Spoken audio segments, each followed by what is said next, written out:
కొందరు ఈజీ మనకి అలవాటు పడి వ్యసనాల మత్తులో జోగుతూ దొంగతనాలు దోపిడీల బాట పడుతున్నారు. ప్రతిఘటిస్తే ఎంత దూరమైనా వెళ్ళేందుకు వెనకాడటం లేదు. అసలు ఎదుటి వ్యక్తికి ఏదైనా సాయం చేయాలన్నా 1000 సార్లు ఆలోచించే రోజులు వచ్చాయి.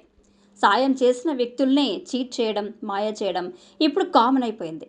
తాజాగా హైదరాబాద్ కుకట్పల్లిలో అలాంటి ఘటనే వెలుగు చూస్తుంది. కేపీహెచ్బీ సమీపంలో నివాసం ఉండే ఓ మహిళ ఉదయాన్నే లేచి ఇంటి ముందు కల్లాపు చల్లి ముగ్గు వేస్తుంది.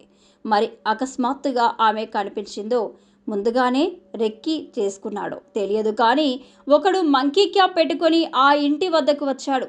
అమ్మా, దాహంగా ఉంది, మంచినీళ్లు ఉంటే ఇస్తారా అని బాటిల్ పట్టుకొని అడిగాడు. పాపం ఆ మహిళ దూరం నుంచి ప్రయాణం చేసి వస్తున్నట్లు ఉన్నాడు. దాహం వేసినట్లుంది అని ముగ్గు గిన్నె ఇంట్లో పెట్టి మంచినీళ్ళు ఇచ్చేందుకు ఇంట్లోకి వచ్చింది. ఆమె వెంటే అనుసరించిన దుండగుడు గేటు లోపలికి వచ్చి గుమ్మం వద్ద ఆగి కర్టెన్ తీసి లోపలికి వంగి బాటిల్ ఇస్తున్నట్లు నటించాడు.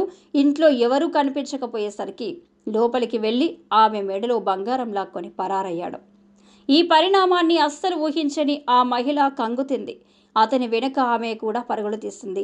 ఆ ఆగంతకుడు వెళ్తూ గేటు మూసేయడంతో ఆమె బయటకు వెళ్లే లోపే వాడు కనిపించకుండా పరారయ్యాడు. ఈ దొంగ వ్యవహారం అంతా ఆ ఇంటి వద్ద సీసీ కెమెరాలో రికార్డ్ అయ్యింది.